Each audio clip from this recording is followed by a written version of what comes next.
We are live, I think. Hi. Yes. Oh. We're good. Okay, hello. New PC. First stream on the new PC. Hopefully no technical difficulties. Mm-hmm. Hello, episode 15. Episode 15. Yeah, right, correct. Yeah, it is. 15 weeks, wow. Of the Late Game Link podcast. Yeah, Late Game Link. We're your hosts. I'm Derek. I'm Robbie. And every week we come together and talk about nerdy shit, things that are of interest. I feel like every time I do this pitch, I just am like, I feel like you know if you belong here a little bit, you know? Yeah. And not to say it's not inclusive, but I feel like it's hard to describe because there's a wide net that I think encompasses a lot of people in terms of interest. For sure. Yeah, you can clock it right away, I feel like. I think we have it on every post when I post these videos. I have a statement that's like, we talk about like video games, books, comics, movies, TV shows, and the Venn diagram that is everything in between. And I was like, I think that's a good... We should get that down for like a spiel. Yeah. Note for episode elevator 16. pitch. Yeah, exactly. Yeah, true. We should have like an intro every time. Yeah. Be like, this is the Late Game Link podcast. We do blah, blah, blah, blah. I like that. I like that. See, we're learning. Yeah. And you're learning with us. You know, I feel like that's another aspect of appeal to this podcast. Yeah. We're kind of putting the boat together while we're on the water, which is exactly. kind of fun. Always a safe thing. As always with all of our episodes, we have like a couple segments, and we always begin the week off with our topics / news of the week. I think Derek's going to take it away here.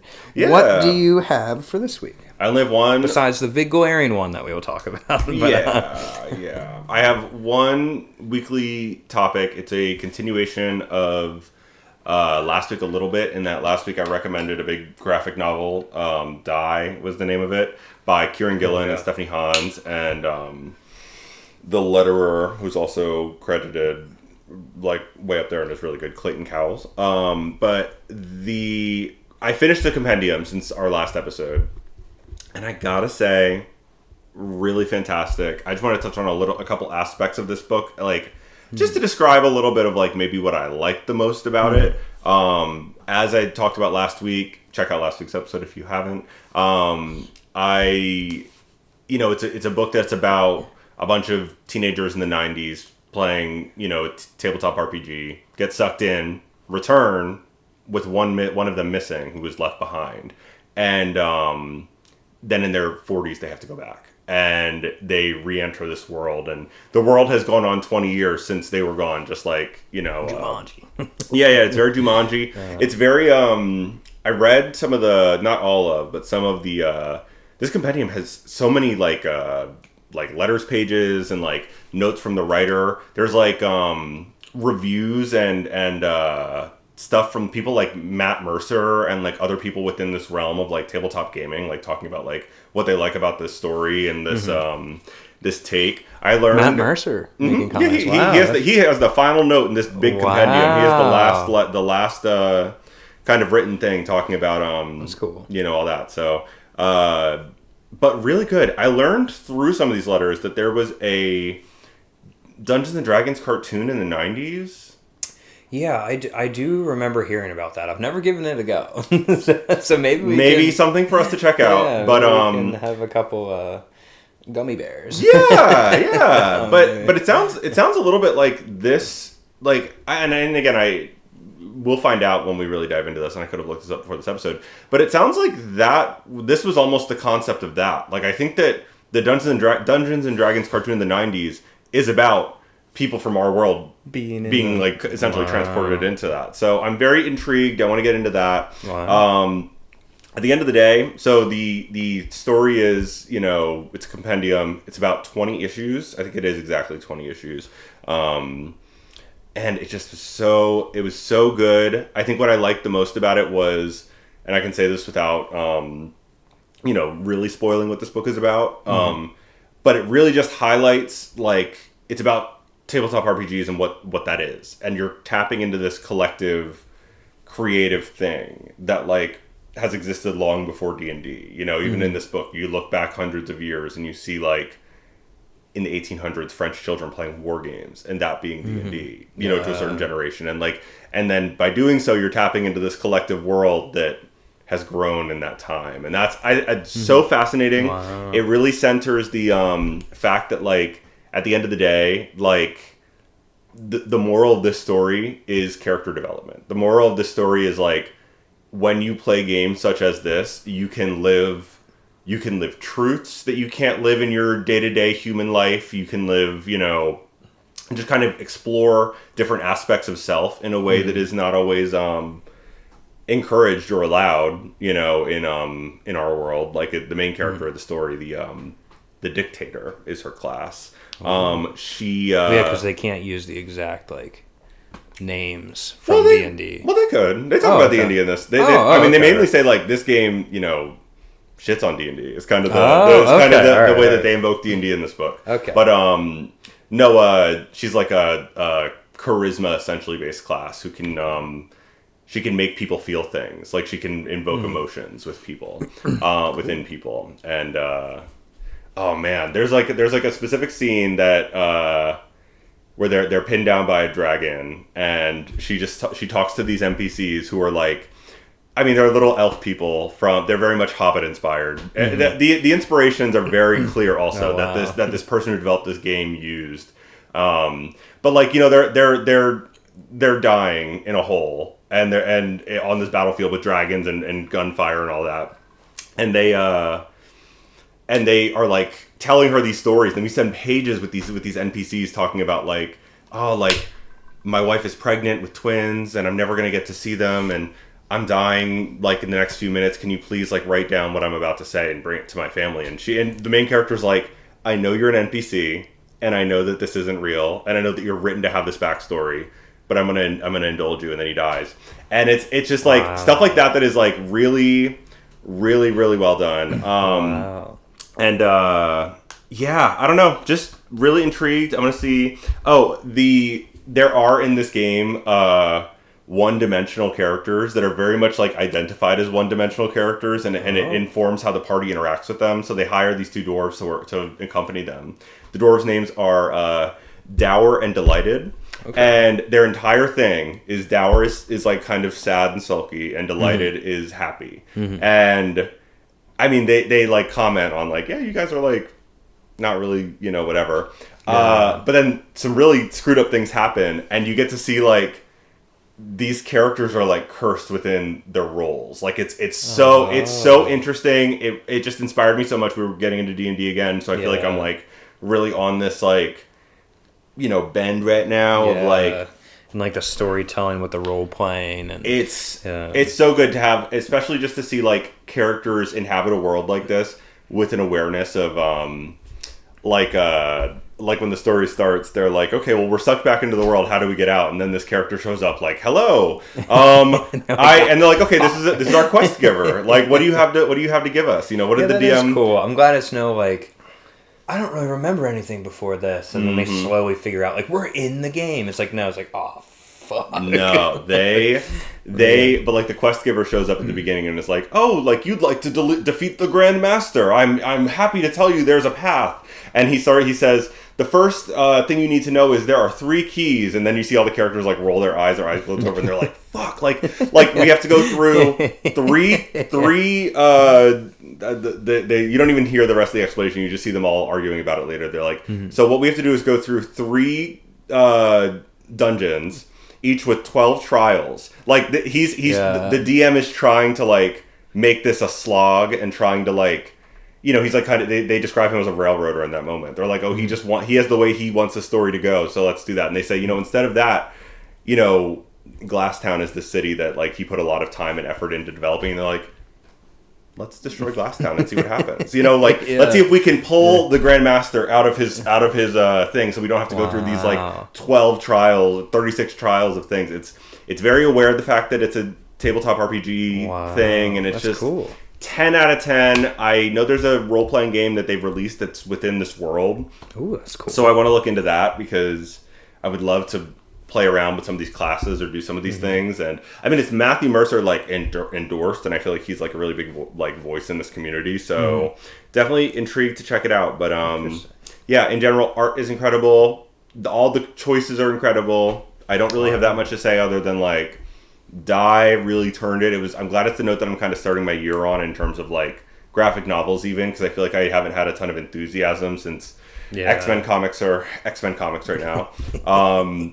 You have told us. Yeah, You've given us a window. I've touched on every now and then, but yeah, I feel like it just really reminded me a little bit of like, oh no, this sort of enthusiasm I feel and intrigue that I have about this world is like why I fell in love with this like genre or this type of like this medium. Storytelling. Yeah. And comics are just always, there are things that's why I can't, maybe that is my hot take. I don't have a hot take today, but my mini hot take for this little opening spiel is just like the way that like live action is like often seen as kind of the legitimate media, you know, especially for comics. I feel like we're in this realm of like people don't even acknowledge like, I mean, cartoons are a step below, but then below that are the comics. And it's like, there are things that comic books can do that like other mediums are just not capable of getting across that like, I think this comic really, really fantastically illustrated. Yeah. Like I would love to see an HBO Max series of Die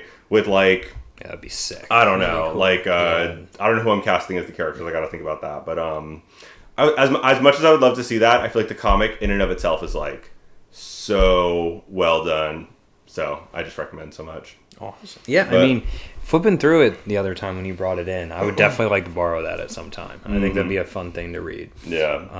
And the art looked really cool and everything on it. Yeah, you would love it, especially just as you're a storyteller, you're within this world, and the specific like inversions of classes is so interesting. So like my last thing I'll say, and then we can get into the larger conversation. Is after the main character Ash like hears the stories of these elves that died in the hole or hobbits that died in the hole, the grief knight Matt, who's in their party, shows up and he's like, what are you doing like hiding in a hole, like the dragon is like fucking up our friends, we're about to die, like you need to come and help. And in the past, the dictator, she's used her power on Matt because she can make him sad, and the sadder he is the more powerful he is.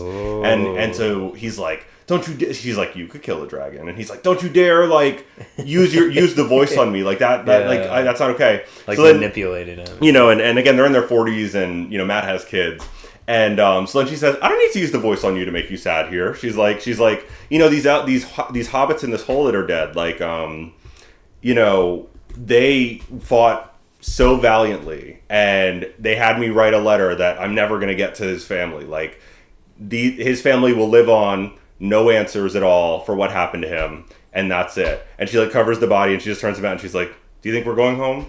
And then the sword grows and he slays the dragon, and it's like it's just that she's like, I don't need to use the voice, we are in a really hopeless situation. And like I love that push and pull within the party. I feel like the party dynamic is just really well illustrated, and 10 out of motherfucking 10, y'all. That's awesome. Check out Die. That's all I got. Yeah, that's sweet.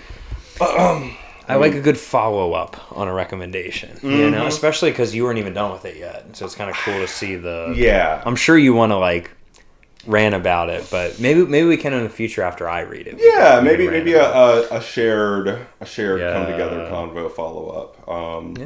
Yeah, we'll see.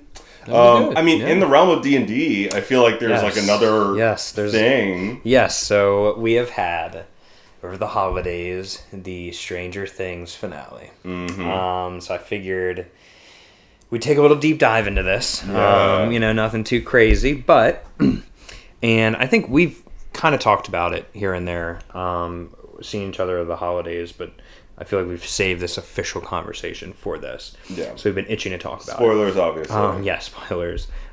Which, yeah, I guess we're talking to some friends at D&D yesterday, and some people still haven't seen it, so spoilers ahead. So I guess I'll start us off with, I think it'd be good to talk about the storyline. So just in general, I think I've kind of in previous episodes talked about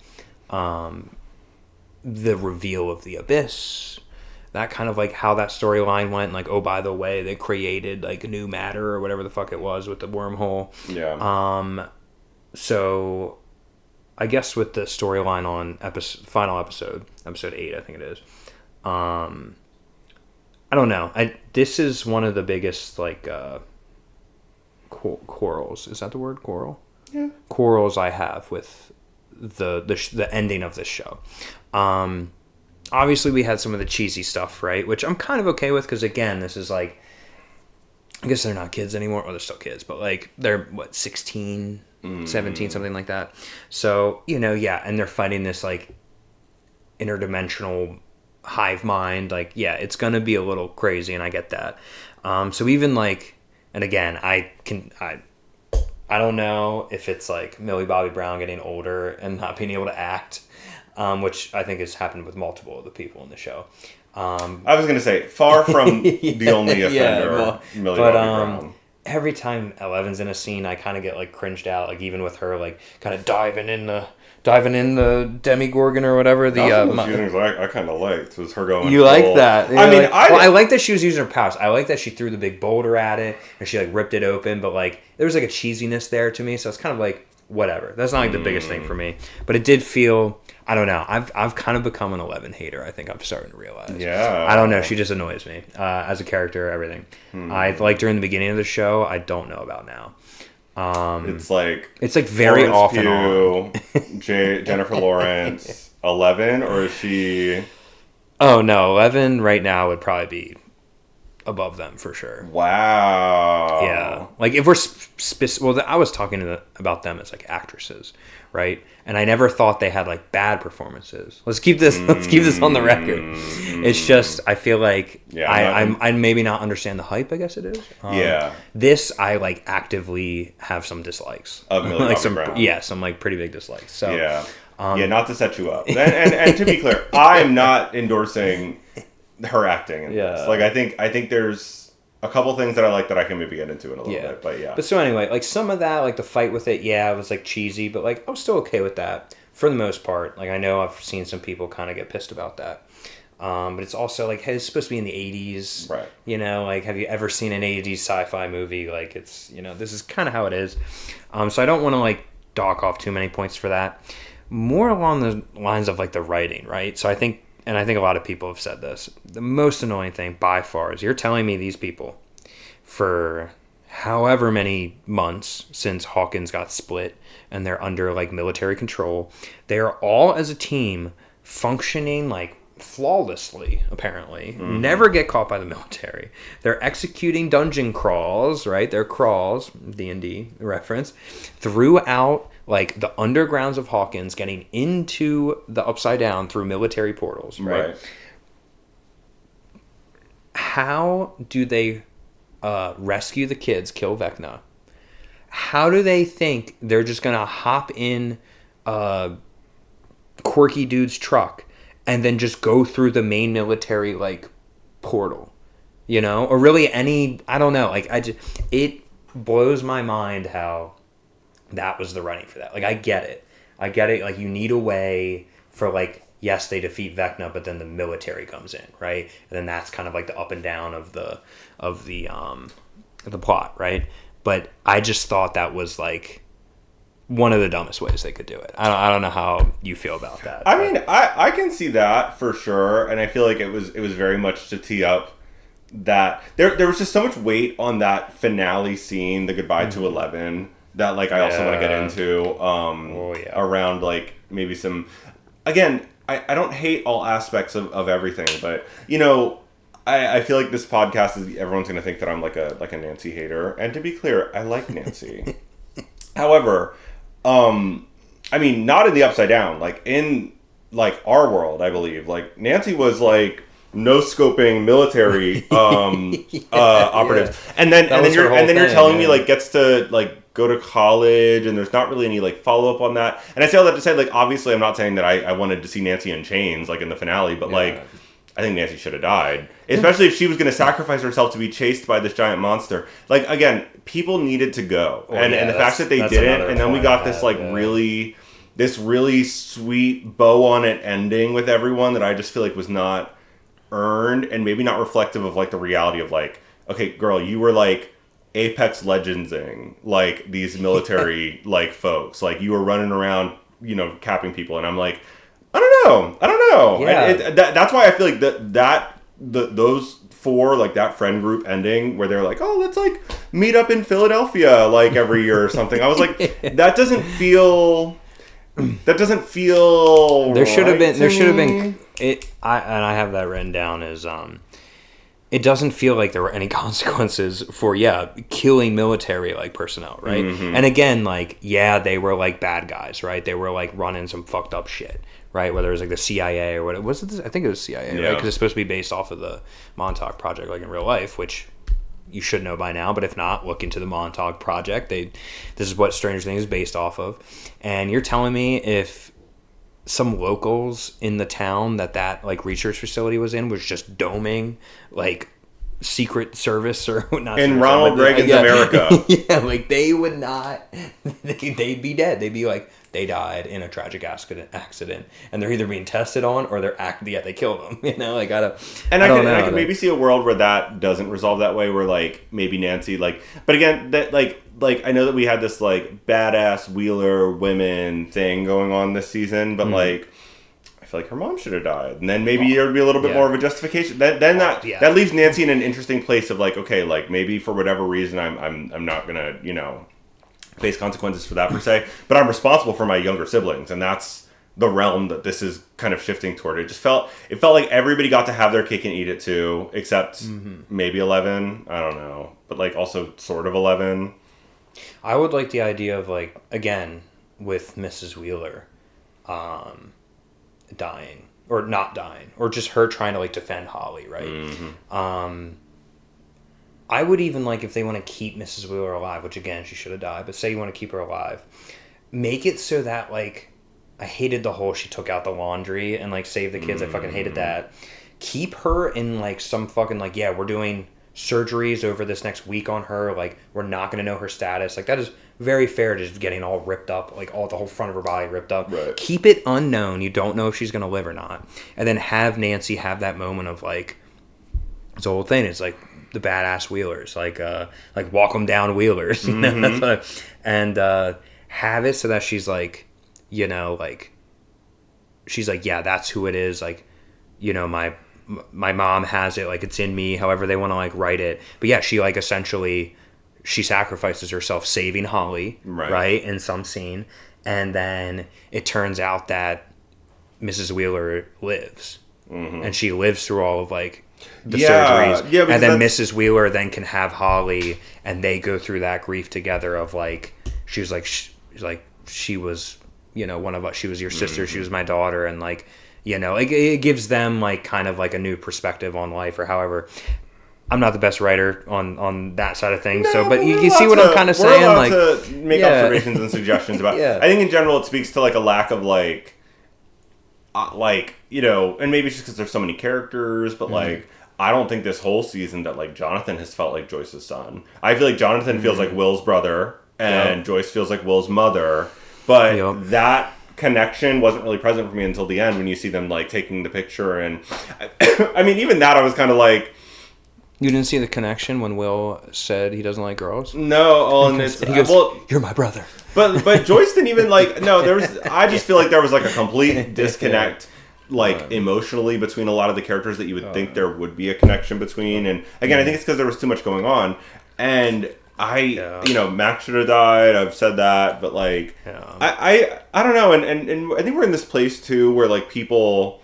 Because everything, especially something like this, like there's going to be spin-offs and, I forgot to write it down. Did you see that they announced the spin-off? There's officially, it airs, they're dropping like a trailer or some sort of news in like the next couple days on the 7th. That's what it is, on the 7th. So what's that?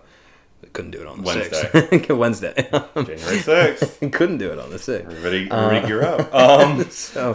So yeah, they're already announcing like the spin-off series. Yeah, see, and it's like so that I think that's a reason that you don't want to kill characters, because then it makes it so you can't revisit them in the inevitable spin-offs and sequel series. All you writers are pussies. Pussies. I'm pissed. I mean, it's money grabs. They kill people. Fucking kill people. I feel like there's a lot of plot holes, and I don't want to harp on it because I don't think that plot holes are a bad thing per se, right? I think that leaving things up to conversation and interpretation, I think all of that is like obviously like I think it's a good thing a lot of the time because it sparks imagination. I think when you are too eager to give answers to everything, it ruins things. But there are a few things where I was kind of like, it feels like there's a lot on the cutting room floor that we didn't maybe think about or we didn't realize we had time for. I seem to remember there being like a lot of like pregnant women in the Upside Down, you know? And I saw it was like a post, something interview or a comment or something that the Duffer Brothers made. They were like, yeah, all those pregnant women died like when the Upside Down explosion happened. And it's like, you know... that to me, it's like, okay, I'm okay with that choice. Wait, they said that? The Duffers? Somebody said that. So they were like, oh, like, yeah, see, we kill people. Like, yeah, and it's like, okay, yeah, a bunch of pregnant, imprisoned women like died in an explosion. Who got 5 seconds of airtime. Like, but that, I'm just saying that feels like something that like maybe at one point there was a plan to loop back to that like we just ran out of time for, and like. You know, I'm okay with like a decision like that in a show like this to say, oh, you know, like not everybody makes it out, and like, you know, that's a thing, but that feels like a misstep versus the alternative, and I feel like that's maybe the response of having other stuff. The thing I was going to say about, I don't know if I can shift us to 11's death. Allegedly. Yes, that's my next bullet point. Right. I'm just going to say, I appreciate her tapping into Mike's mind to say goodbye. Like, and say, I need, like, even the line, I feel like really did resonate with me where it was like, you know, and regardless of whatever the romantic connection we're supposed to feel from that is, her being like, I need you to help everyone understand, like, my choice. Like, I need you to pitch my choice to everyone. That I'm, like, choosing to go away, I don't want to remain, whether or not that was because she was going into hiding or because she was dying in an explosion, which is up to interpretation, it seems. Like, I appreciated that. But then I feel like there was like a montage that just did not highlight 11 as a character separate from her relationship to Mike that honestly was like really alarming to me. I was kind of like, for this to be like the big Mike 11 moment and like she, I just felt like she couldn't even have like her death like to be about her. I feel like it was so centered on Mike, and maybe that was so that eventually we can circle back and, you know, then we see that she may be living a life and found 3 waterfalls and whatever the fuck, but like, but that's fine. But like, I just feel like that sacrifice scene didn't even really hit for me as authentic because it was like, this isn't even really about 11. This is about Mike, you know, and it ended up kind of being about Mike. And I didn't even think about that, you know. That's my main gripe with that scene. I hate how they left it. Like, who knows? It's like we couldn't even have that death. I didn't want you to bring her fucking sister back into the story and like that's our death. Well, and like, that was the most obvious shit. And no one liked that character. So that's not a real like brave decision to kill her. You know, like please at least let us have that one, right? Like, oh my god, like so nobody dies. Yeah, it was the pregnant women. Yeah, the pregnant women died off screen in an explosion. Oh, and I hated this even more. Sorry to interrupt. I saw that the Duffer Brothers. Which, why is it now like brothers all the time? Isn't there Marvel dudes who are like brothers? Yeah, they directed the Infinity War, the Russos. Yeah, these brothers, you Russo, you motherfuckers gotta start killing people, all right? Yeah. We can't, Thanos, everybody dies, they're all back, fuck you guys, kill people. I guess he killed Iron Man, which I'll give him that at least, but, they said that the only person who knows, because they were like, reporters are asking like, did like Elle live and everything, and they go, the only other person who knows on this planet is Millie Bobby Brown. We told her, and I was like, fuck you guys. Who cares? No, like, who cares genuinely? Like y'all. There's so much like unearned, like, I don't know, like that. I agree with who do they think they are? Literally, who do you think you are? You act like you just delivered like I don't know. Like the generational the fucking piece de resistance, and no, you didn't. You sons of bitches. Yeah. Also, like I don't know. I'm kind of uninterested in like if we were gonna do something else in the realm of Stranger Things, I would kind of love if we did something that was like really fresh. Like if we were to revisit this world, I would kind of love if we did like, and I don't know what that looks like right now because I feel like we just defeated like the source of the Upside Down, and even when they were killing Vecna, you saw the flashes to everyone of like how they were individually hurt by him, or like their loved ones were hurt. We got a little flash of Barb being dragged down, being like, oh yeah, like this is the source of everything since season 1 essentially, and this is the death. So I'm not anti that, and I do like that Joyce got to do it because. Well, this show was pitched as Winona Ryder's new show, so like I appreciate us centering that character in the end. And also, listen, I'm not an all the way hater. I didn't hate her ending with Hopper. I feel like she kind of had one of the more like happy endings, honestly. Even compared to the kids, I feel like she kind of had an ending that was like, you know, her and Hopper, where it's like Hoppy. Yeah, her and Hoppy. Where life goes on. And we are kind of entering a new chapter versus some of the kids' endings, which I felt were kind of like, I don't know. We talked a little bit about that, actually. The D&D kind of goodbye I guess theme. so. I will say, and you're kind of touching on like what we actually liked. And if we remove away the, okay, so you can just kill a bunch of military people and then nothing happens. Right. Say, okay, we'll just remove that and be like, whatever, we accept that now. Which you have to do because that's what happened in the show. And it's over, yeah. And so... I do like a lot of like how they wrapped up some parts of the show. Even, and you know, you have your feelings about the whole Nancy thing, but the older people, you see them kind of like moving on to the next part of life. I think Steve Harrington as the fucking peaked in high school now coach in same town he grew up in, I think that's perfect. That feels right. That felt right. I do like the and you know, I think because the whole showing everybody's like you know, how things work out for them is very much like how we talked about this generation's Harry Potter, right? Like these actors and actresses have grown up, and so kind of seeing how the older kids saying how like they'll still kind of see each other, but there's that whole like, hey, like we're hitting that part of life where, you know, we might not see each other. Like that's everybody goes through that, no matter who you are, and like whatever way that works out for you and your friends and family. Everybody hits that point in life where you're like, I'm getting to that point where things are not the same anymore, and like we are not going to have this time that we just had endlessly as like growing up in high school or middle school or whatever it is. So I, you know, even with like Nancy just kind of doing her thing, I still like how the older kids had their thing where they're, hey, like, you know, we'll still try to see each other. I like that. They sent Robin to Smith. They sent her to Smith College. Do you know what Smith is? No, I have no idea. All girl. It's lesbian college of America. Oh wow! Is the, of course. You know. Well, yeah, and Will gets to go to a gay bar. We haven't started on that group yet. But my biggest thing that I liked was like by far the best scene is when they go back to them playing D&D in the basement, which, you know, that was supposed to come. We were hoping for that.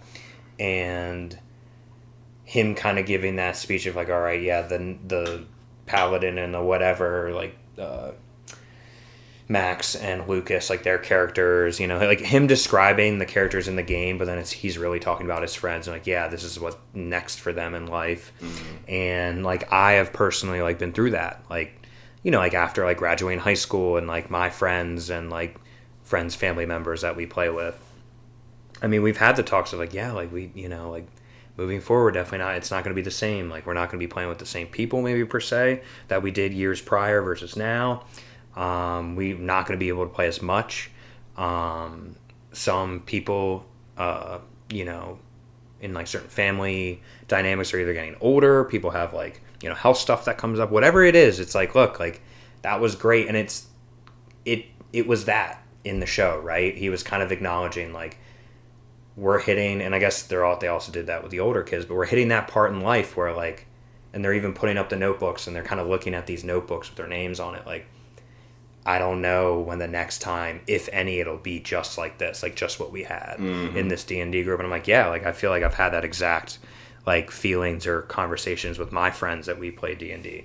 So I did really appreciate that. I like that scene. And then I liked how Holly and her friends, which you were like, here comes the spinoff. I thought that was funny. I thought that when they came running down, I was like, I wonder what Derek's going to say about the new Holly show. But I liked the next generation of kids coming down and like being interested in D&D, and like you could see their young group kind of like, I don't know, like I liked that whole like they were kind of hanging up their stuff, moving on, and then seeing the new kids come in to like use the basement. Right? Yeah, it doesn't mean you can't like play D&D ever again. It's just that's that special growing up in that one friend's basement. Right. That everybody has that one friend who had the basement that we all hung out in or whatever. It's like that special dynamic, and it's like it was good while it lasted. And you see like, but hey, like, and I think Mike kind of even gave a nod to like, yeah, it's their time now, and I guess he's now the new Stephen King or something. Yeah, he's a writer now. Yeah, so but yeah, I liked the way I did like the Hopper and the Joy. So I guess what I'm getting at, to stop rambling, is I do like how they at least tried to like button everything up with like the main characters that start to finish were like, you know, growing with the audience, and there's like these are their kind of endings. I was fine with that. And especially with the D&D stuff, I enjoyed it. Mm-hmm. How do you feel? I gave you a little bit, I think, before. Mm-hmm. Like, I think my initial interpretation upon me from watching, like, the D&D goodbye scene was kind of like, you know, and I am a late in life D&D person, so, you know, maybe that's where it, like, hits me a little different. But I feel like it hit me a little bit of, like, ooh, like, are we, like... especially at a time where, like, I feel like tabletop RPGs are experiencing a push right now that, like, they did not experience prior to the last, like, 10, even 5 years. Mm-hmm. And especially, like, in a post-COVID world. I feel like people have, you know, gotten into podcasts and things like that. And I feel like it was, like, it hit me as, like, are we framing this as, like, a kid's thing? Because honestly... And especially, like, in this day and age, like, yes, we're talking about, like, the 80s and the 90s, but, like, listen, kids with the tick and the talk and the, you know, iPads, we're not sitting kids down to play. You sounded old as fuck. Listen, no. The tick and the talk. I'm being real. Sorry, try to get a 9-year-old today into D&D. I am very intrigued of what, you know, your average experience would be. Yeah. And I feel like I would have loved maybe for there to be a little bit of, like, even in the realm of, like, storytelling, like I don't know, like even if we had seen maybe, like, Mike get into, like, game development or something, or there being, like, an aspect of continuing engagement with this hobby that didn't feel maybe, you know, and obviously, like, I think your read on it is also just as valid. But I think what I was maybe hoping for and why I felt like oof about it is because I wanted there to be a little bit more, like, this is something that can continue, and, like, I don't know, like, I feel like, you know, on the note of Will, I'm like, sure, like, yeah, you can move out, like, and that's, I think, the harsh reality of a lot of people, especially in the 80s, who were gay in these, like, communities, where, like, you know, I remember that first season, there was a Reagan Bush sign on the lawn, you know, like, you know, I don't think that there was necessarily a ton of enthusiasm for diversity or difference, and Will probably would have to leave Hawkins to, like, be able to live, like, a full life. But I feel like it almost, like, this just speaks to the fact that I don't think that, like, they went balls to the wall on Will's storyline in the way that they maybe wanted to. Mm-hmm. Like, I think that they wanted an energy of, like... yeah, why was that his only ending? Because, like, the whole point was, like, well, I'm scared that if I come out or, you know, I am open with my friends, like, that I'll lose them. And then it's like, okay, well, you came out and you lost them, you know? Like, and I feel like it wasn't... I think it speaks to my general problem with how Will was handled, where I feel like it just really centered the reality of his friends not changing. Mm-hmm. You know, like, I feel like that was the centerpiece of Will's coming out narrative, and I just can't like validate that in 2026 as, like, I guess what I meant by that comment was like, why is that, like, this is supposed to be somebody, and I guess maybe a lot of his screen time he was just fucking MIA because he's, like, captured. Yeah. But, like, why is one of the core kids from episode 1, why is his, like, how does a life fold, the only thing we get for him is you see him, like, flirting with a dude at a bar. Yeah. You know? Like, just, like, I don't know. Now that you're talking through it, I'm like, yeah, wait a minute. Like, he's one of the main fucking kids.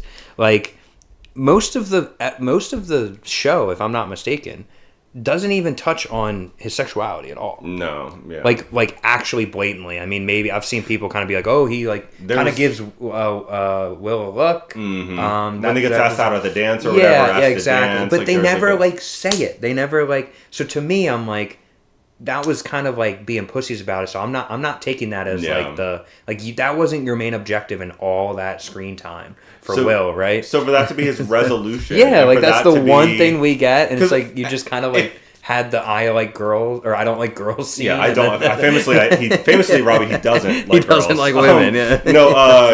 But that, and also, it just, I think it clued me into the fact that, like, I mean, we really don't know anything about Will, like, as a person. Like, he's kind of like a lack of a character, and really unfortunate. Like, I'm not a fan of Noah Schnapp, the actor. You enemy of the pod ish, but at the end of the day, like, if we were gonna do this with this character, I don't hate like the concept of the story, but I feel like ever since that second to last episode, that like awkward ass coming out scene, which I saw apparently is 40 seconds longer than the fight with the Mind Flayer. So that is an interesting stat. But I just feel like it shows this storyline ultimately is centering the comfort of and the fact that like nobody else kind of has to confront like like maybe I don't want to say like that Will had to stay in Hawkins, but like would his friends go to bat for him? Like would they say like especially if Will continues to grow and maybe he's wearing his cream coat around Hawkins and has an earring in or something, like is that something that his friends are going to rock for? Because honestly, IDK, it just kind of seems like when they were saying what's the ending, it's like, well, you go away and you live your life, whatever that looks like, and it's separate from this. And I don't know. I would have liked, here you go, ready to hear my quick as you're talking it out. I would have liked him to be like, when he's going through all the characters of what's next for them, and he go to like Will and be like, hey, like in I forget what his character was, he's like a bard or something.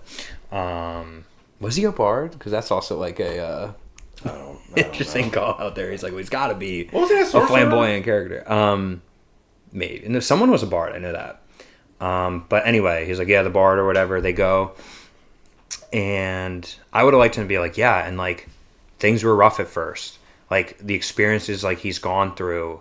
And they could even say like things that he wasn't able to share with people, and you would think they'd go the gay thing, right? No, it's him being trapped in the upside down and like the psychological like fuckery that is, and he doesn't know how to talk to people about that, right? So it's like, yeah, like things he doesn't like, know how to like, deal with just yet, and it shows him like leaving his brother and his mom as like a family unit, and like him going off to college, but yeah, like he really struggles, like, and but he eventually like is strong because he's always been strong, and then he like starts to like go out of his comfort zone and like and deals with things, and you see him like getting better at class, and then like maybe have the scenes where he goes to the bars and is like flirting with dudes, or give him even, I love that, and I love also like maybe especially through like the whole like there's things you have to work out, like what's a good outlet for that. And if he was a bard, show him like channeling it into music. Give him a hobby. Give an extra layer. Or even like he joins a group or an organization at college. There's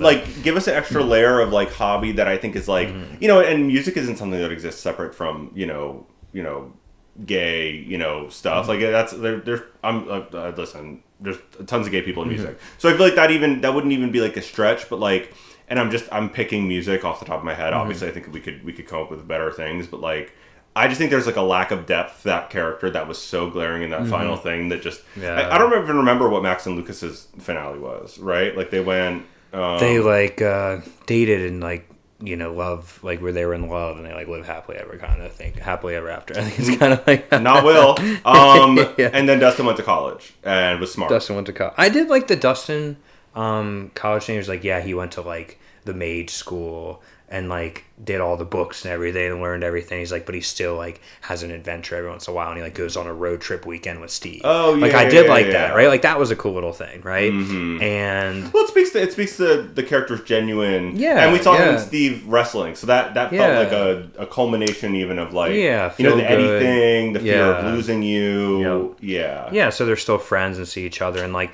maybe because he left Will for the end, they go through all the things of like, yeah, he had a tough time, blah blah blah. And then like, but then he started to get better, and like he's strong just like he always was. And then like somehow tie it into then like, because why didn't we get those kids being like, but we'll always be there for each other, and like we will always be like a party, And then it shows like Will, Lucas, Max, Mike, they all get together like on their weekend, right? And he's like, yeah, and like that's how you end it. So you show Will like he had a lot of fucking problems because he was like mind fucked by the mind flayer. Yeah. Traumatized. He has a lot of issues. He had to come out to his friends, whatever it is. Things get better, and then it ends with like the party getting together on a weekend, or even like Thanksgiving time because everybody has off during school or whatever the fuck it is, and they show like, but we will always be a party. Like bam, because that shows multiple aspects of like Will. Right. Yeah, he felt super one-dimensional. I feel like that's one of my main maybe issues with the finale. I thought the final fight was I think that we needed to see like in the domain of Vecna. I think we needed to see like more action and like monsters. I think that felt a little weird. Oh yeah, that was another thing that I saw. It was like, again, I was going online and you just see things you don't think about. And yeah, it was like a meme where it's like all the demi-dogs and demi-gorgons like during the final fight, and they're all just like they were in like a house party or something, all like dancing. It's like, yeah, where the fuck were they? Like, not here. Yeah, that's crazy. So yeah, that's why I have written down like the storyline like didn't hold up in a lot of spots for me. But I did like, I definitely got like emotional or some feel good kind of stuff from some of the ways they like wrapped it up, which I did appreciate. So it's just like, I'm like very like conflicted, and I think the cherry on top that might tip it for me is like, why didn't you? I don't know. Like, I think maybe that's our like biggest gripe. It's like, why didn't you kill people? That could have been used so powerfully, And like it would have been a bold choice, which I think this was unfortunately really lacking. Like I think this felt like, determined by like 4-quadrant appeal. How do we not lose certain groups? How do we like keep this thing, Stranger Things, as a brand? How do we keep it viable? And to do that, you kind of can't. Again, you can't even kill 11 like in the finale. You have to. I have it written right here. We couldn't even have 11's death. We have to leave every player on the board, excluding her sister, who again, there's massive online hate campaigns about that character. People do not like her, so killing her is not. You don't get any points for that. Like that's not so stupid. That's not a thing. And Hopper didn't die, and like Max. I don't know. I think that this ending was fine. I think it was in no way as bad as like an ending as like Game of Thrones. Yeah, I would agree. Or Umbrella Academy on Netflix. That one. Actually, I never watched that. I've heard people really like were kind of ride or die for that show. I liked the first season. Okay. And then I see like I won't even get into spoilers there, but I saw a TikTok that said this isn't an original thought, but like I remember watching that show and watching the finale, and like that show has a finale, and it's another Netflix show actually. Oh, wow. A finale that honestly makes me never want to touch the show again. Like it fully killed it for me. And Stranger Things, for all of the complaints that I have, I mean, I feel like bland is the word that comes to mind initially. Yeah. With that, I'm sure I could still enjoy watching those first season episodes and like, just touching back on like what this show once was. Yeah, I would definitely still give it a go. Like their spinoff that they're going to announce in 2 days, 3 days, whatever. I'll give it a whirl. It doesn't mean I'm going to stick with it, but I agree. I don't think it's like fully cut it off for me. It also kind of makes me almost want to like rewatch some like key episodes. I don't even know if I'd rewatch the whole show, at least not anytime soon. Yeah. But I would like to rewatch some like very key episodes through like certain seasons. I think that'd be kind of fun because when they started doing some flashbacks, I'm like, oh yeah, like fuck, like I forgot that even happened, or forgot that scene, so.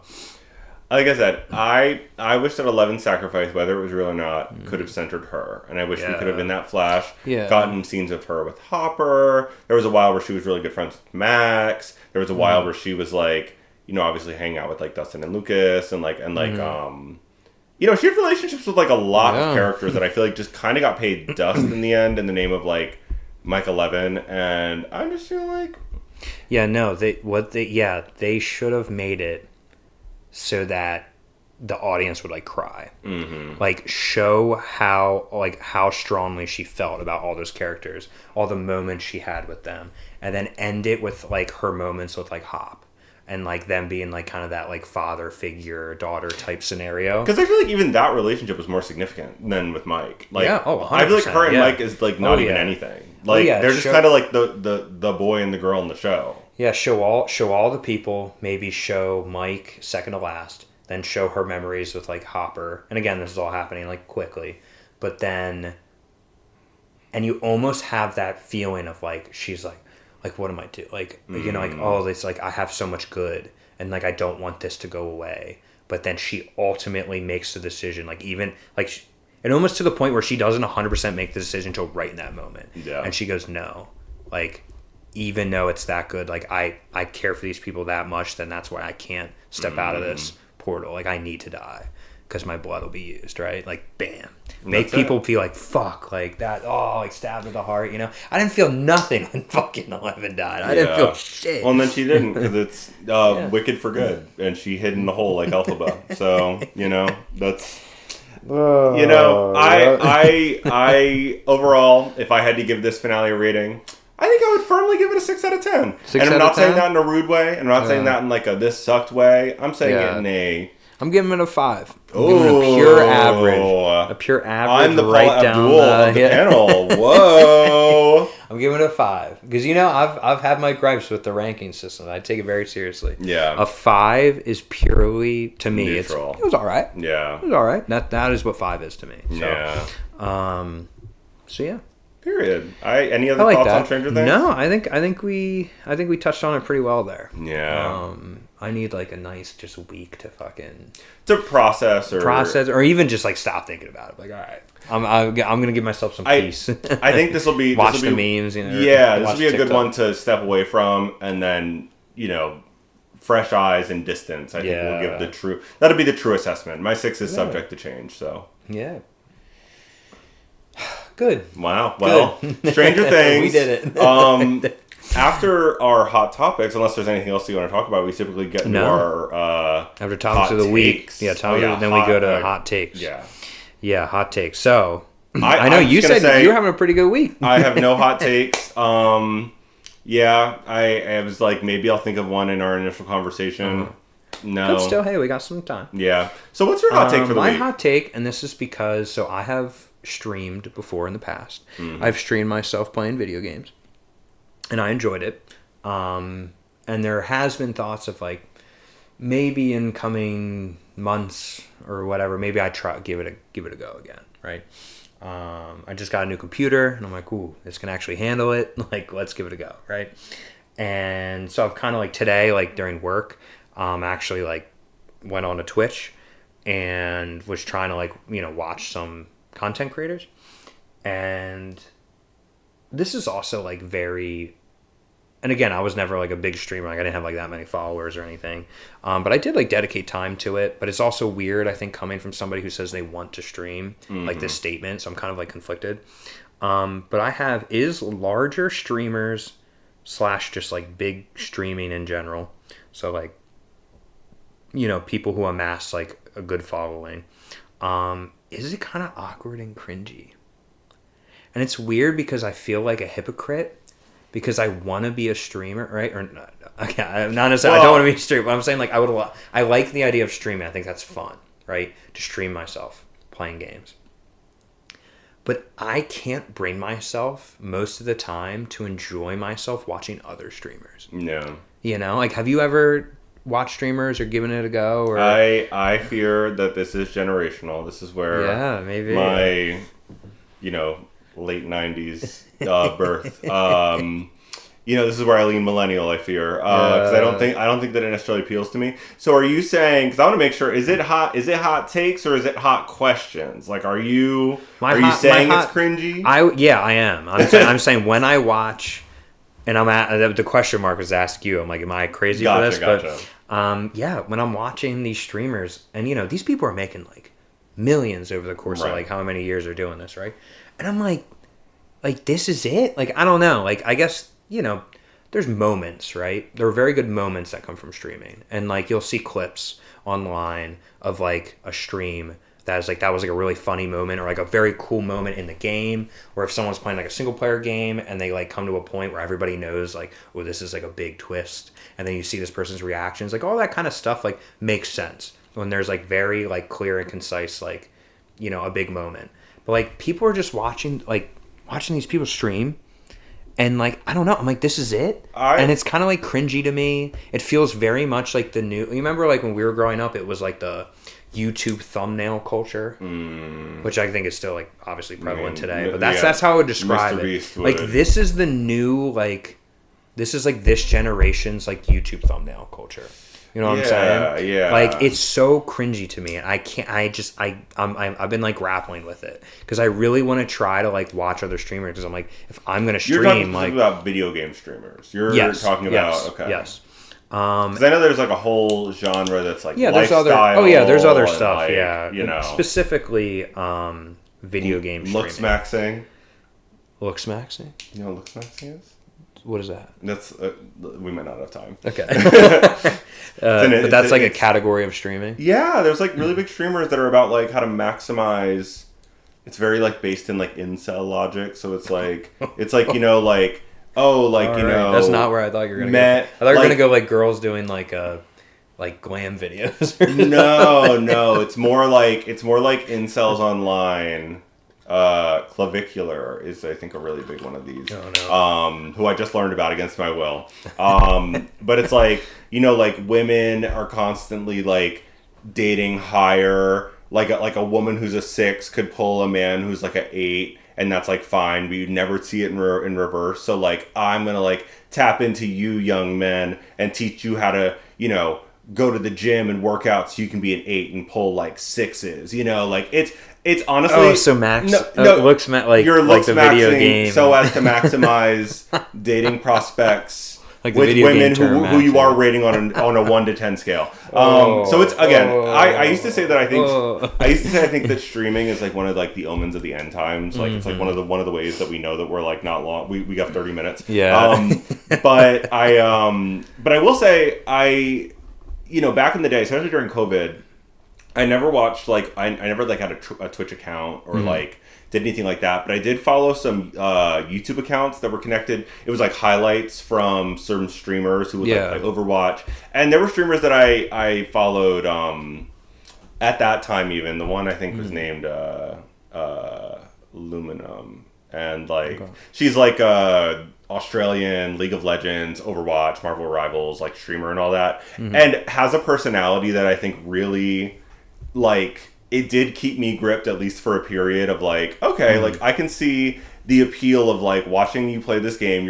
This person's also genuinely so good at all the games that I listed, like like a pro, but very casual, and you know, and is like gay and is like really like, I think, of the culture in a way where I was like, it's kind of cool to see, especially for you know, I think in that realm, there's not a lot of successful kind of like gay or queer or trans people. And so to see like people like that, like within that, and then have like these massive audiences who they like have inside jokes with. Yeah. I understand the appeal through that lens, but I think it's also personality based. And it's also you know, just like with like YouTubers or YouTube culture of the like 2000s and 2010s, like, I don't know, like some really awful people get followings, and that's where I get a little like, ooh, streaming is bad, because Asmongold is like the number one streamer, you know. Oh, Jesus Christ. You know, that guy had I think talking this out, that helped, because I think I'm just starting to realize I was just kind of clicking through like big accounts that were live and like had big followings and like was checking it out.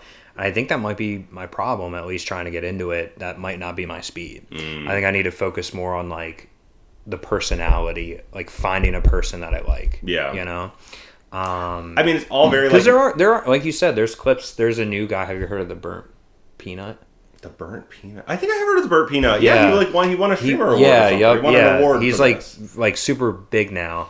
And he's been doing a lot of like Arc Raiders that I've talked about, and he is genuinely like a personality, like full on. Like he is always like almost like in a character, and like I think part of it's definitely probably his personality, but part of it's definitely like a bit for sure. I mean, you never see his face; he's always like a CGI like peanut.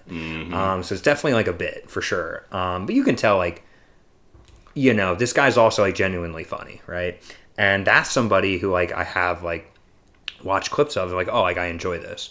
And it's like he's playing a game that I enjoy to play, right? So every once in a while, I think, you know, I can probably find somebody. It's just, I haven't given like a ton of effort into it. Yeah. But that was just something where I was looking today, and I'm like, like, what the fuck? Like, I don't know. I was like, I can't believe people are giving these people their money. That's legitimately how I felt. Well, and then that it's felt, I also felt like money I felt hypocritical because I'm like, well, I want to be a streamer, and like, I don't know. I guess maybe I'll just stream how I would want, what I would want out of it. Maybe. Yeah, Is yeah. probably how I should. There's a lot of people like you, so I think Uh-huh. there's a lot of people like all of us. So I think there's absolutely an audience that you could gather via streaming.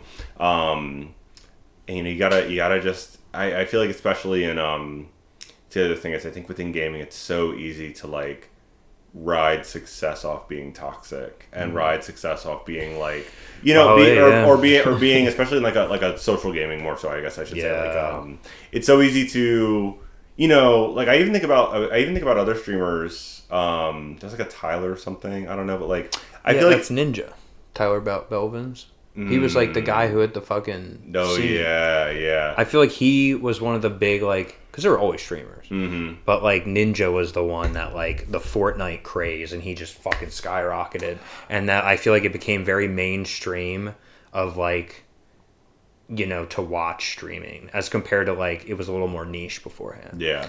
At least in my experience, people could easily be like, fucking, you're a dork. Like, well, I think that I might be thinking of a different Tyler because I think of someone who has like a lot of iconic like rage like clips that I've seen like floating around, where you see someone like fuck, like I lost, and like throw their controller, and they kind of do that. I feel like that energy, that's kind of an easy way to get clips, and then to pull more people in, which is and then sustain an audience. I mean, that's super cringy. Yeah.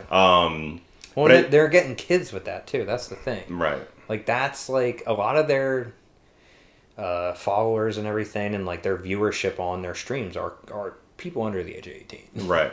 Well, and then there's the streamers that's that probably like, why I'm cringed out by them. Like, what the fuck is this? There's streamers, a whole community that like open like surprise boxes or like Labubu's, and it's like, oh, like I hope I get this one, and it's essentially I feel like we're wiring the children's brains for gambling like at like earlier and earlier Pokemon ages. card opening Pokemon card packs. Well, and that's also gambling to be clear. So I guess we're no better, but I feel like there's so many easy routes, and that's why it's cringe, because it's like you could just play on some very base human, child and it instincts. doesn't feel real, like I don't know.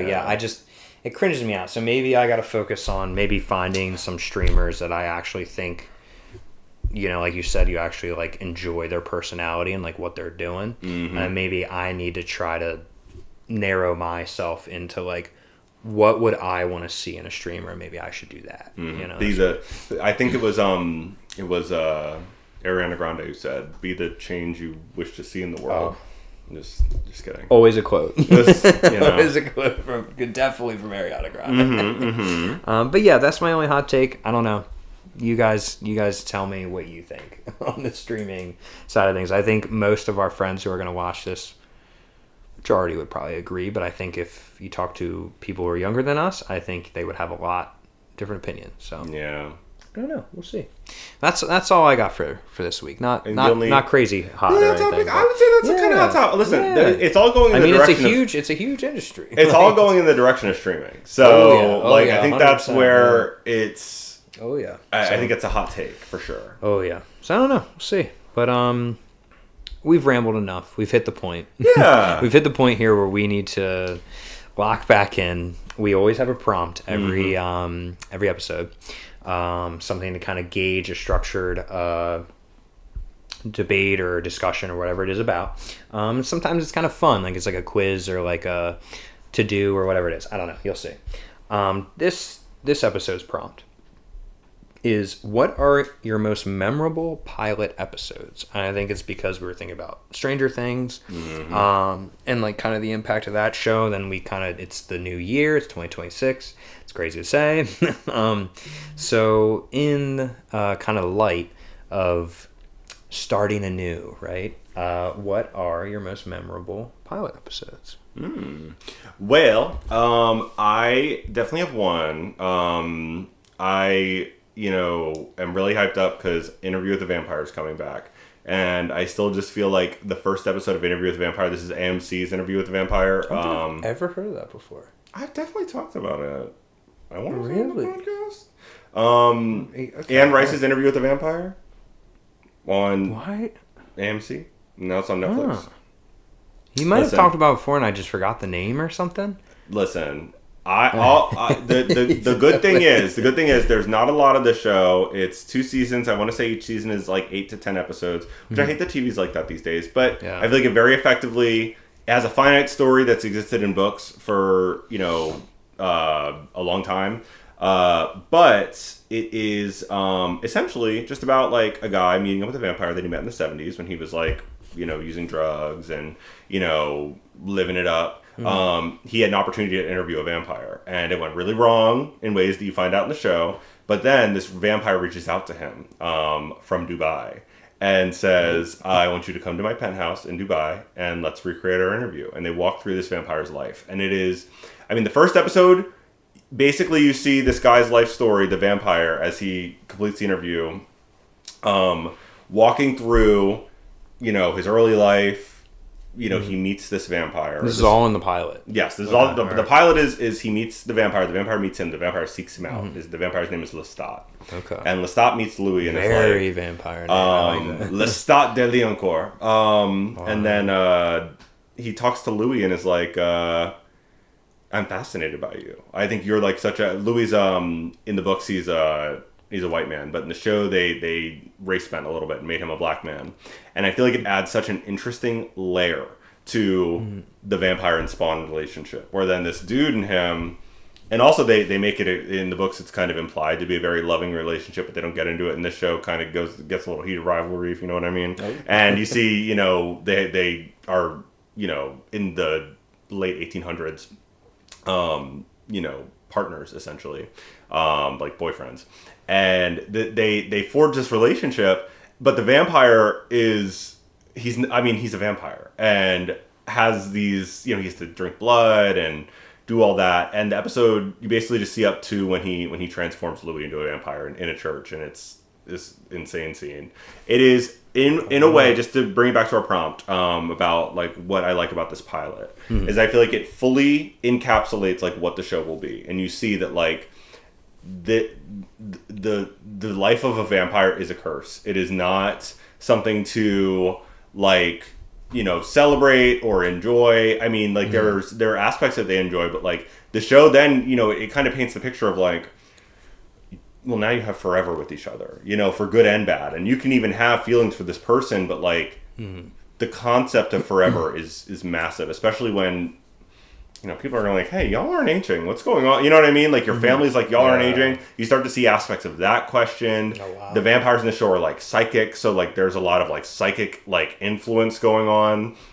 He's literally, like, screaming in Louis' head, like, the night that he calls him to the church. He's like, come to me. And Louis is like freaking out, and he goes to church and is like doing confession. Is like, I've sinned, I've lied with a man. This is also happening in Louisiana. I've sinned, I've lied with a man, and I'm giving myself to God. And Lestat comes in and kills the priest and says, look, this I'm God. I know you feel this is all fake. And I know that you know it's fake, and our connection is real, and I want you to trust it and become a vampire. And Louis gives in, and that's the start of the show. It is that's perfect crazy. Pilot.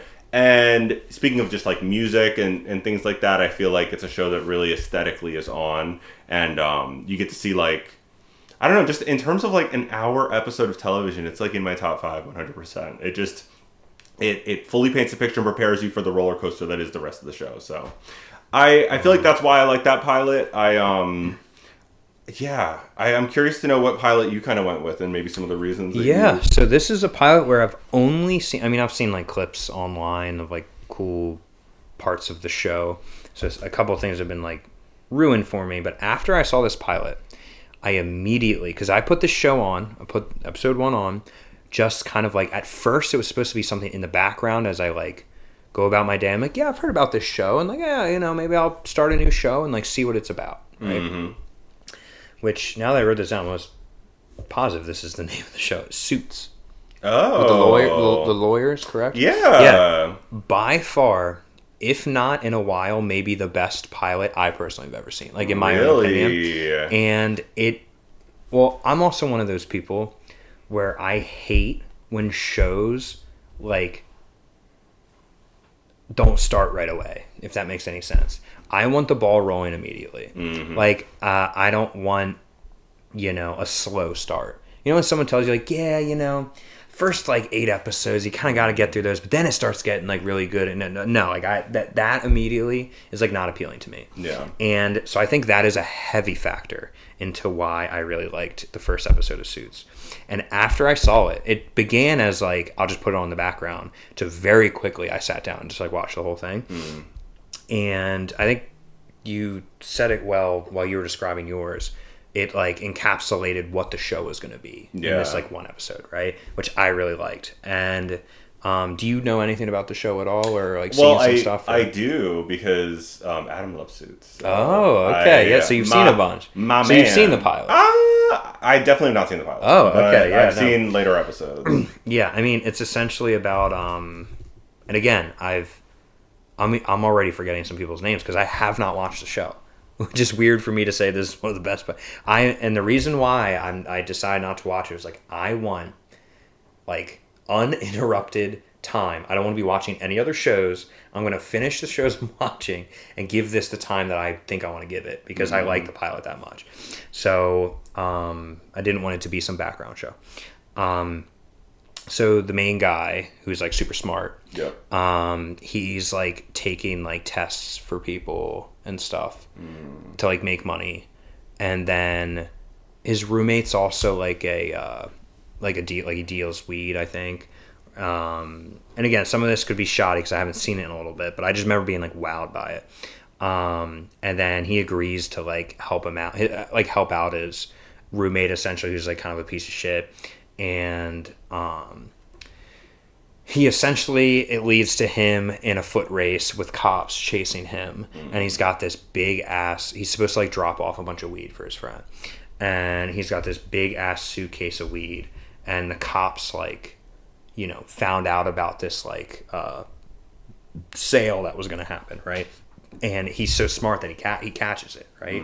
He knows right away that, like, these are cops, I need to get the fuck out of here. But the cops then realize, like, oh fuck, like, he probably figured it out, he's running. So then they go on this chase, and then he goes into an office building, where he randomly just, goes into the waiting room of, like, this, like, law office, and someone didn't show for their interview. And the receptionist, who's, like, a big character, she's, like, saying, like, whatever name, like, oh, like, are you here, like, Jerry or whatever. It's not Jerry, but she's like, Jerry Smith, and, like, nobody's responding. Then he busts in the room, and she's just like, Jerry Smith, and he's like, yeah, that's me, yeah, and he kind of, like, hijacks, like, this interview spot, right? And so then he goes in, and he which he also says, again, because he has, like, photographic memory and everything, he has passed the bar before, so he could technically be a lawyer if he wanted to.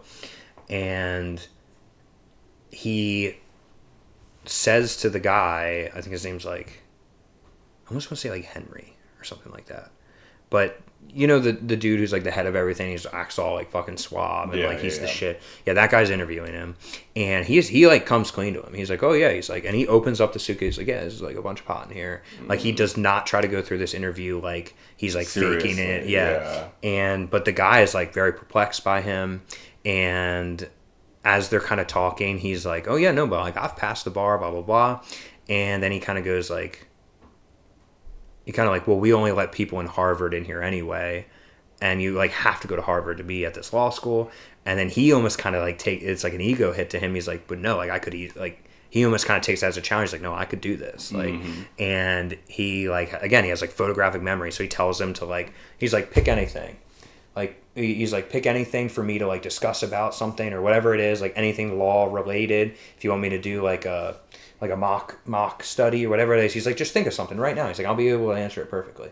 And so he gives him this really hard question, and he answers it, like, flawlessly. And the guy even said, he's like, I'll give you my laptop, even if you want to use it as, like, to get background information about what I'm speaking about. So he's sitting there at the laptop, and the guy's telling him, and he gives a perfect answer. And the guy goes, okay, well, yeah, but, like, I guess it's easier than I thought if you have a laptop in front of you. And he turns it around, and he's playing solitaire, right? Like, and so he ends up,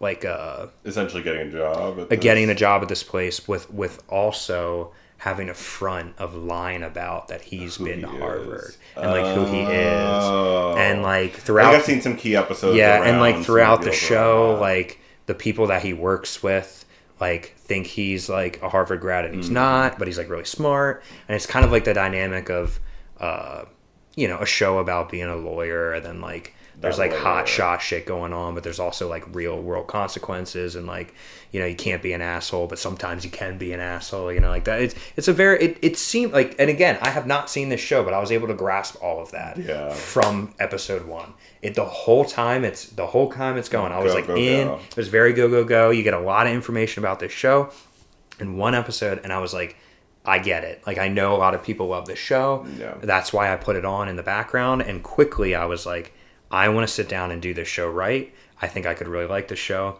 So I am like, the day will come, and it is on my list. Yeah. But by far, I thought that was one of the coolest pilots. I was gripped right away. I've seen, like I said, I haven't really given the show a fair shake. It's been a show that my man has watched, and I've been like in the room, so I've like on the fringe, gleaned a little bit. But yeah, no, it's that show. I feel like Adam and I have joked about that being his Succession, because I feel like I was a little more locked in on Succession and he was a little more locked in on Suits.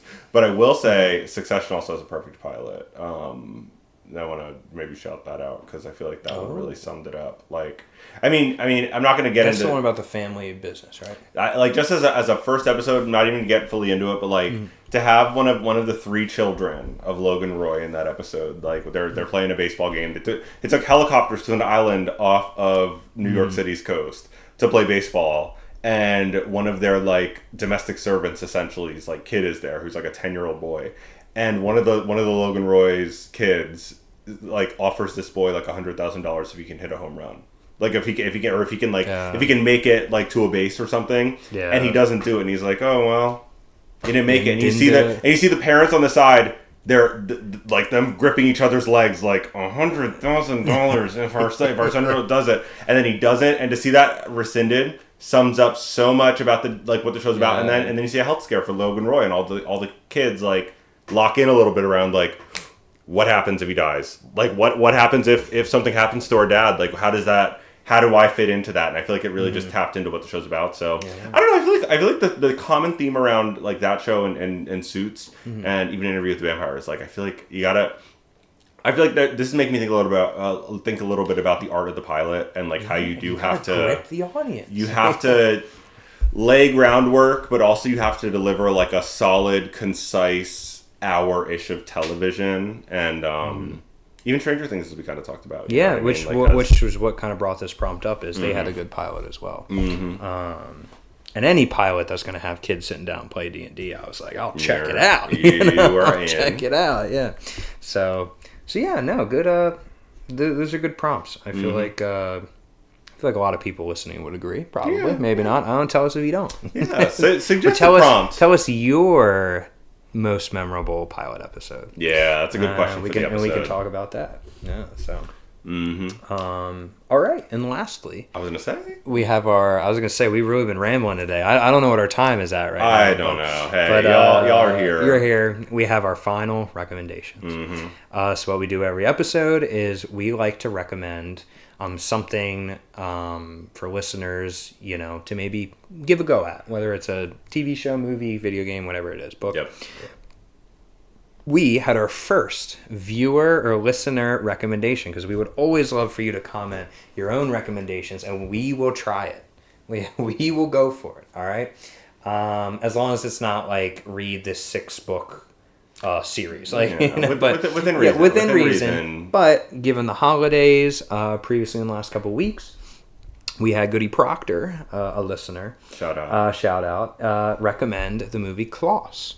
So we actually watched it together. So we were able to kind of like, I guess now this is our first time giving our like full thoughts. We kind of want to save it for this. So our first part of the recommendation section will be us giving our review of the movie Klaus. Do you maybe want to give a quick rundown of like the overall what's it about? Yeah. So this is Klaus on Netflix. I believe it came out in 2019, 2020, something like that.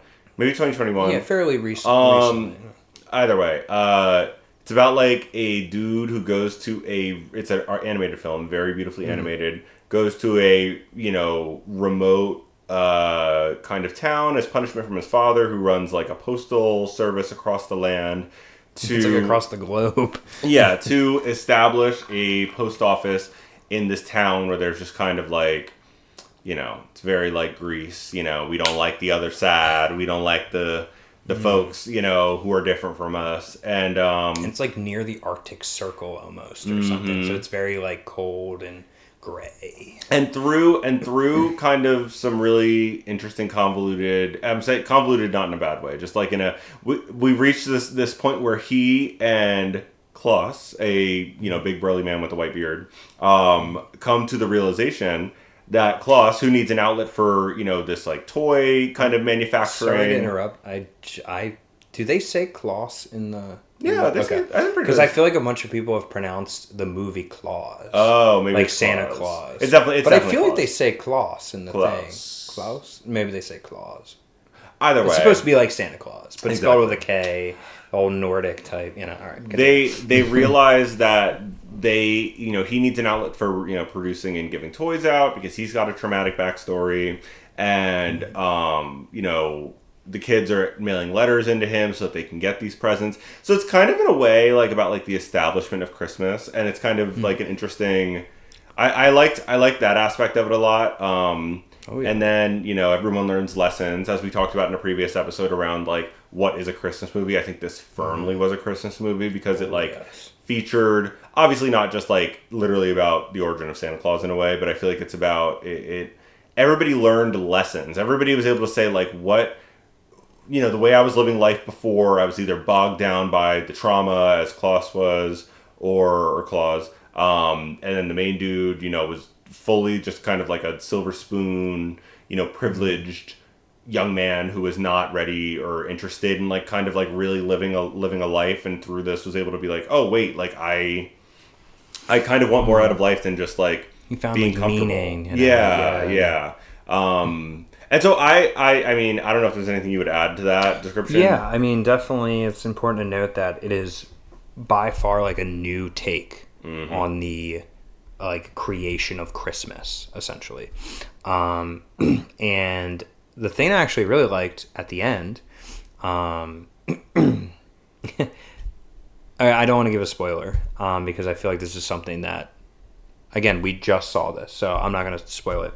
But at the end, throughout this whole movie, it's a very like realistic way, I guess you could say, on like how Christmas could start, right? Like everything throughout this movie, for the most part, beside a little bit of wind and leaves, is like there's no magic whatsoever, right? The magic is the love that we all share, right? Yeah, exactly. The spirit of giving. But at the end, so I'm thinking like, oh, are they gonna like just be realistic with it the entire time? And at the end, they like confirm like, no, this is the origin story of the magical man as Santa Claus, right? So I thought that was like I'm glad they kept that like twist in the end. Definitely. So that I really enjoyed, and yeah, I can easily tell how this is going to be like a new classic. I feel like this is something I would want to watch again for sure around the holiday times.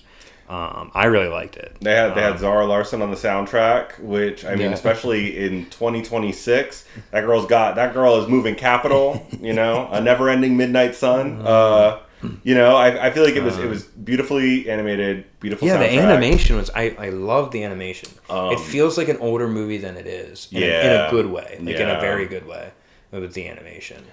And I think it was also interesting because it was like it tapped into like a little bit of like, I don't want to say found family, but like I think I can appreciate a movie, especially like a holiday movie, that like doesn't, it really didn't center like the main guy and his dad's relationship even. Like that was a contributing factor. But this was about like when you're in the world and you meet people and you can have a connection forged in some really random like weird stuff, like that is family. And that is, and you even see toward the end of the movie, like that being that like they grew to love each other genuinely, like the main two characters, like that, not like that, but in a way of just like, I see you, and I think Klaus really felt seen by the main guy by the end of the movie, like after the trials and tribulations, especially in the final act. Like I feel like they were like, I mean, you see them maintain a relationship for years after the events of the movie. Like I feel like that's like very comforting, and I can appreciate a Christmas movie that does that versus maybe centering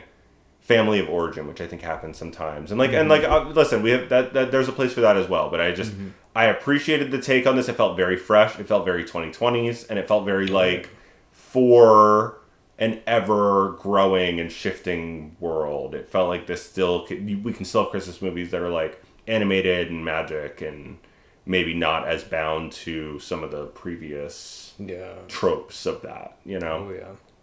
Yeah, no, it's good. And the only other point I have here is it also, and I feel like sometimes we lose this in animation specifically because, or I guess animated kid driven movies or things that for all family, all ages. It had the perfect blend of,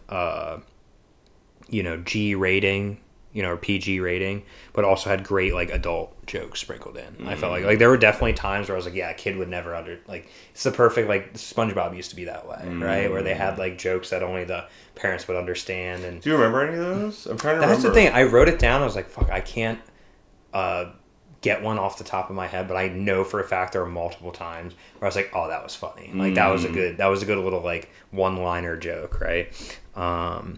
And then and just random little funny, like that little girl with the knife. Yeah. It was just like stab or like in the background of this town, you see like a bunch of characters transporting what appears to be a body. Move some shifty characters in the background. Which kids, that's a good one to say. Like kids would think that's just they're like it's like a sack of goods or something. Yeah. But like parents know. Like, all right, yeah, that's a body bag, that sort of thing. I don't know. I thought it was great. It's definitely something that I think. We did our top 3 Christmas movies, right? Yeah. It's at least as of now, it's not a top 3 for me. But I think it could be in contention for myself, maybe for definitely top 10. I would say for me. Yeah. And then I don't know about top 5. But it's in contention already. And again, I've only seen it once, so I feel like the more you watch it, I feel like it has a better chance of maybe rising up the ranks. I would say this is a top 10 Christmas movie for me. I would say maybe top 10. I don't have a lot of Christmas movies that I hold in like. That sounds like shady. That I hold in like high regard. You can. But I definitely enjoyed this one. I feel like thank you for the recommendation. Yeah, thanks for the recommendation. And please, people listening, give us more. Yeah, we want to see stuff that we've never seen, play things we've never played. I would say, especially if you are a regular listener, or even if this is your first episode, I feel like we kind of wear our interests on our sleeves. So especially if you feel like you can kind of like. I don't want to say tailor it to us. We can like clock it. Yeah, if you can, I feel like somebody who's listening probably can be like, there's this thing that I feel like he would really like. Mm-hmm. Maybe just type a comment. Yeah, that'd be great. And I guess real quickly here, because I think we're running out of time. Yeah. We quickly have our own recommendations. I'll go first, just because mine has well been out and accolades are high, and it's going to be. To many of you listening, probably very obvious that this is a recommendation. But I know people listening to this specifically, and Goody Proctor's one of them, that I know they'll love this game, and they have yet to get it or play it. And I get the whole, hey, I want the right time. But I'm just kind of give a little nudge. To all of you who have heard of this game and know you'll like it, but you've been putting it off, I hope this is your nudge to try to play it. And it is Baldur's Gate 3. I have since picked it up recently again. And been playing it again, and it truly is D&D encapsulated in a game. I think there's people who probably played this game and have never played D&D, and then afterwards might have been like, I should try D&D. It's just, there's a reason it won Game of the Year. If it didn't, I'd be blown away. I don't know, endless replayability. many hours in general that you can clock in just your first run. I mean, I'm still not even done with the game, and I'm like over 40 hours in probably, and so yeah, no, it's a great game. I mean, they deserve all the accolades. And then that next game we were talking about that they're gonna release, Larian Studios, Divinity. Yeah. It'd be nice to maybe in this next year kind of like really get all the Baldur's Gate 3 out of my play and kind of really get the most out of the game and then get ready for that. You ain't even playing with mods, right? No, that's I want to get into mods. Yeah, so because I'm playing on and off again right now, and I'm recognizing I'm it's The Sims a little bit for me. Like I'm dressing everybody. I can dye anybody's clothes any color, so it's like everybody looks exactly how I want them to. Yeah. I have a full awesome. Party. It's so. I mean, I've sung this. It's awesome. Praises, so. Yeah, this game's amazing. So I'm looking at very specific people listening to this. It's been out long enough now where you should have tried this. You need to because you'll be hooked. Yeah. That is the recommendation. My recommendation is also something that has been out for a little bit, not as long as Baldur's Gate, but my recommendation is Sinners, because we're in movie awards season, and I feel like Sinners is kind of getting paid dust, and I just genuinely feel like it's a vampire movie, a black Southern vampire, so like similar to vampire movies, similar to Interview with a Vampire in that way, where I feel like we're kind of taking an interesting lens on it. And maybe I'll say, because I feel like people have probably seen this movie advertised and have heard recommendations before. I watched a video essay that really tapped into like what is interesting about the vampires and Sinners. If you haven't seen it, are very like there's like a hive mind aspect to this. So like that's a thing. And I saw someone talk about it through the lens of like you talk about like race in America and like what assimilation means, and like the vampire being an Irish immigrant, I think factors in heavily to the metaphor of all of this, to the point where and what is he after in the movie, if you're unaware, and I don't think this takes away from the experience, but he's after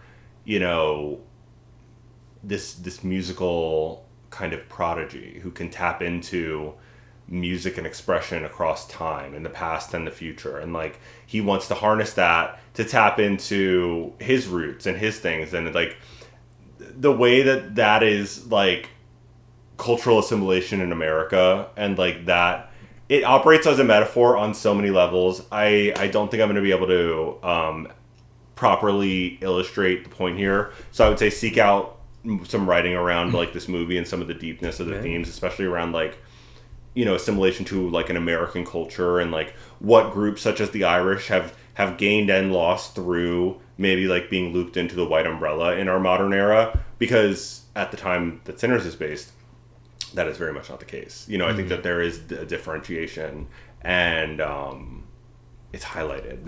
And then you have prominent characters that are Asian that live in the South, and like I believe they're Chinese, and like those communities being present at that time. I feel like this movie just did so much to like bring certain experiences and conversations to the forefront around like maybe what was going on for different groups of people at this time that the movie's based. It's a great movie. Listen, if you're feeling vampires, watch this movie, then watch the first episode of Interview with a Vampire. I think that's a good one too. Just to maybe get into this world a little bit, especially like, man, the psychic aspect of vampires we just don't tap into enough, especially when it comes to like how scary that makes them, and like how powerful they are as beings in general. I feel like sometimes it's like overlooked. But I will say, I mean, you said it perfectly there.